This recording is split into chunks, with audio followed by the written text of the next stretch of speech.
Haryana BJP के state spoke person और गुरुग्राम के पूर्व सीनियर डिप्टी मेयर ने ऐसा क्या गलत किया है कि उन्होंने ईडी और सीबीआई के नाम पर ठगों को 10 लाख रुपए दे दिए। हालांकि इस शिकायत पर गुरुग्राम पुलिस ने 2 लोगों को गिरफ्तार कर लिया है। दिखाएंगे आपको आगे कि कैसे सीबीआई और ईडी का डर दिखाकर कैसे पूर्व सीनियर डिप्टी मेयर को लाखों रुपए का चूना लगाया गया। नमस्कार, मैं हूं सुनील यादव और आप देख रहे हैं गुरुग्राम न्यूज। एक कहावत तो आपने सुनी होगी कि चोर की दाढ़ी में तिनका। एक सवाल ये इसलिए उठ रहा है क्योंकि गुरुग्राम के पूर्व senior deputy mayor Yashpal Batra, अभी मौजूदा वो हरियाणा बीजेपी के स्टेट स्पोक पर्सन है, उनको किसी ने सीबीआई और ईडी का डर दिखाकर उनसे 4 करोड़ रुपए उगाही की डिमांड की और उसके बाद उनसे 10 लाख रुपए ऐंठ भी लिए गए। हालांकि जब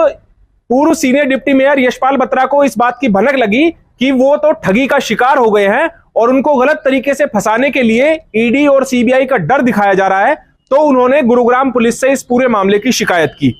उसके बाद गुरुग्राम पुलिस ने इस पूरे मामले में जाल बिछाते हुए 2 बाप बेटों को गिरफ्तार किया है, जो कि खुद को सीबीआई और ईडी का अधिकारी बताते थे, और कल 2 लाख रुपए लेते हुए रंगे हाथों इन दोनों बाप बेटों को गिरफ्तार कर लिया गया है।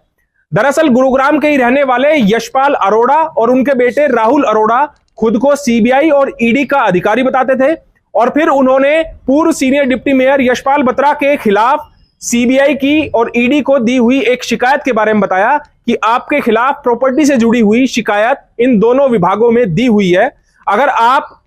दोनों विभागों से एनओसी चाहते हैं कि जांच के नाम पर यह कहा जाए, आपको यह एनओसी दे दी जाए कि आपके खिलाफ जो शिकायत आई थी उसमें आपके खिलाफ कोई भी सबूत नहीं मिला है, तो आप 4 करोड़ रुपए उनको दे दीजिए।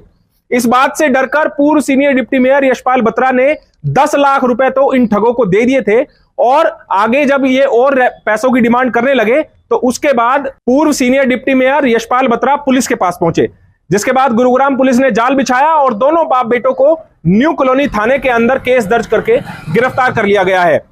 पुलिस ने जानकारी दी है कि इन लोगों ने पहले भी, हो सकता है, बहुत से लोगों को इसी तरह अपना शिकार बनाया हो और ये खुद को सीबीआई और ईडी का अधिकारी बताते थे।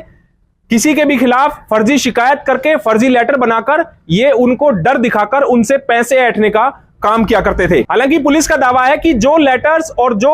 नोटिस इन लोगों ने पूर्व senior deputy mayor Yashpal Batra को दिखाए थे कि ये ईडी का नोटिस है, उन नोटिस की जांच भी गुरुग्राम पुलिस तय करेगी और ईडी और सीबीआई को वो नोटिस आगे फॉरवर्ड करेगी ताकि ये पुख्ता हो सके कि वो नोटिस फर्जी है या फिर वो नोटिस ओरिजिनल है। ये एक आदमी लगातार ईडी व सीबीआई के अपने आप को अधिकारी बताते हुए एक यशपाल बत्रा नामक व्यक्ति से लगातार उसकी शिकायतें करने के और उससे वो शिकायतें वापस लेने के नाम पे और उनकी सेटलमेंट कराने के नाम पे उससे धमकी दे के 4 करोड़ रुपए की राशि मांगी जा रही थी, जिसके संबंध में शिकायत प्राप्त होने पर हमने एक रेडिंग पार्टी तैयार की और उसमें 2 लाख रुपए जो उनको देने थे उसको तैयार करके उन पे साइन करके और वो लेते हुए उस व्यक्ति को रेड हैंडेड पकड़ा गया और उसके बाद उससे गिरफ्तारी करके और आगे की इन्वेस्टिगेशन इस मामले में की जा रही है। जो आरोपी है जिसका नाम यशपाल अरोड़ा है और एक उसका बेटा राहुल अरोड़ा है, उनको अभी तक हमने गिरफ्तार किया है, लेकिन इस मामले में काफ़ी और भी पेचीदगियाँ हैं और ये लगातार सरकारी एजेंसियों के नाम पे इस तरह की आरोप हैं कि इन्होंने लगातार इस तरह की चीज़ें की हैं और लोगों से पैसे ऐंठे हैं, जिसके संबंध में इन्वेस्टिगेशन की जा रही है। हम जो संबंधित सरकारी एजेंसियां हैं जिनके नाम पे ये ठगी कर रहे थे उनसे भी उनको भी इस घटना के बारे में अवगत कराने जा रहे हैं और ये भी आरोप में सामने आया है कि ये गुड़गांव में इस तरह की काफ़ी वारदातों को अंजाम दे चुके हैं। ये सारा ग्रुप जो मिलके पहले लोगों की शिकायतें कराते हैं और उसके बाद पैसे हड़पने के नाम पे उनसे सेटलमेंट के लिए पैसे वसूल करते हैं। तो इस तरह की अगर कोई भी व्यक्ति किसी के साथ इस तरह की अगर कोई चीज़ हुई है, कोई घटना हुई है, अगर कोई शिकायत देगा तो ज़रूर हम उसके खिलाफ़ कार्रवाई करेंगे। ये काफ़ी दिन से इनसे शिकायत करके और ईडी के नाम पे, सीबीआई के नाम पे, इनकम टैक्स के नाम पे इनसे पैसे मांगे जा रहे थे। 10 लाख रुपए इनसे पहले ये इसी प्रकरण में पहले ले भी चुके हैं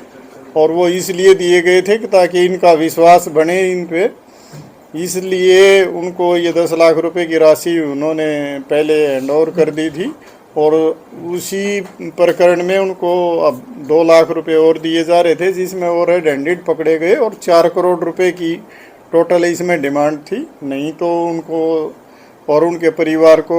ख़त्म करने की धमकियां भी दी जा रही थी और उनकी जो भी बाकी चीज़ें थी उनकी शिकायत करके और उनसे एक्सटॉर्शन किया जा रहा था। ये ईडी का डर ये दिखाते थे कि आपकी जो कुछ प्रॉपर्टीज़ हैं या कोई ये मेरे ख्याल से बिल्डिंग बनाने का या इस कंस्ट्रक्शन का कोई काम करते हैं उसके संबंध में कि हमने आपकी ईडी में शिकायत की है और उस शिकायत की हम आपको एनओसी दिला देंगे, नहीं तो वो आपको अरेस्ट कर लेंगे और आपके खिलाफ बड़ी कार्रवाई होगी, आपके सारी बिल्डिंग सीज कर दी जाएंगी, आपकी मिसेज को भी गिरफ्तार करेगी वो डिपार्टमेंट और उनकी फजीयत होगी। इनकी बहुत सारी रिकॉर्डिंग्स भी ऐसा बताया गया है कि भी की गई हैं और उनमें ये भी कह रहे हैं कि भी उस जो यशपाल बत्रा की मिसेज हैं उनको मैंने बेटी कहा है, इसलिए मैं ये सारा सेटलमेंट करा रहा हूँ, नहीं तो मुझे इस तरह की चीज़ों की ज़रूरत नहीं है, फलाना है दिखड़ा है। गुरुग्राम पुलिस ने जाल बिछाकर इन दोनों नटवर लाल बाप बेटों को गिरफ्तार तो कर लिया है, लेकिन पुलिस का यह भी दावा है कि इसमें और भी लोग शामिल हो सकते हैं जिनकी गिरफ्तारी के लिए आगे की जांच की जा रही है। वहीं पूर्व senior deputy mayor Yashpal Batra ने बताया कि ये दोनों बाप बेटे काफी दिनों से लगभग 6 महीने से ये इनको ब्लैकमेल कर रहे थे और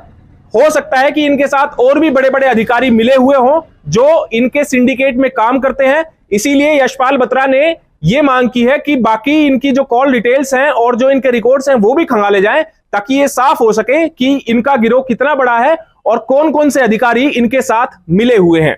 ये एक यशपाल अरोड़ा और उसका पूरी फैमिली और उसके पूरे गैंग जो एक इस तरीके के काम करते हैं,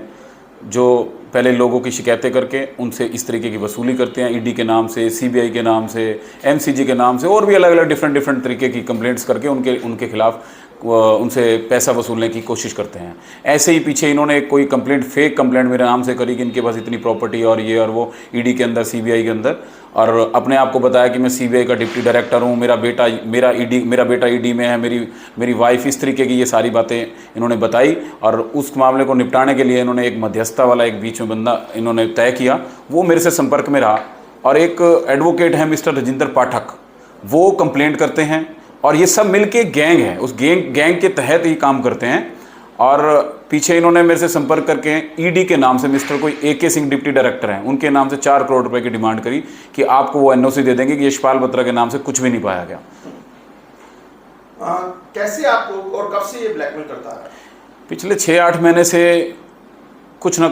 कुछ चलता आ रहा था। पिछले 2 महीने से ये इस तरीके की ये आय की ईडी के नाम से इन्होंने वसूली करना शुरू करी मेरे से संपर्क में करके कि आपकी कंप्लेंट है, उस पर कार्रवाई होने वाली चाहिए, आपकी वाइफ अरेस्ट हो सकती है, आपकी बहन अरेस्ट हो सकती है, आप अरेस्ट हो सकते हो, आपका भाई अरेस्ट हो सकता है। वो इस तरीके की बातें कर करके 4 करोड़ रुपए की वसूली। जिन 2 नटवर लाल बाप बेटों को गुरुग्राम पुलिस ने गिरफ्तार किया है उन्होंने तो गलत किया ही है, ठगी की है, लेकिन सवाल तो पूर्व senior deputy mayor Yashpal Batra पर भी उठता है कि आखिरकार उन्होंने ऐसा क्या गलत किया है कि उन्होंने सीबीआई और ईडी का नाम सुनते ही 10 लाख रुपए इन दोनों नटवरलाल बाप बेटे को सौंप दिया। हो सकता है पुलिस इस बात की भी जांच करे, लेकिन पुलिस ने दावा किया है कि पूर्व senior deputy mayor Yashpal Batra इनको अपने विश्वास में लेने चाहते थे, इसीलिए उन्होंने 10 लाख रुपए दिए हैं। अब देखना होगा इस पूरे मामले में क्या किसी अधिकारी की भी संलिप्तता पाई जाती है या फिर ये दोनों बाप बेटे ही इतना बड़ा गिरोह चला रहे थे। इस खबर के बारे में आप हमें अपनी राय कमेंट करके जरूर दीजिएगा। साथ ही साथ आप इस खबर को शेयर जरूर कीजिएगा ताकि जो सही जानकारी आप तक पहुंची है वो सभी लोगों तक पहुंच पाए। नमस्कार।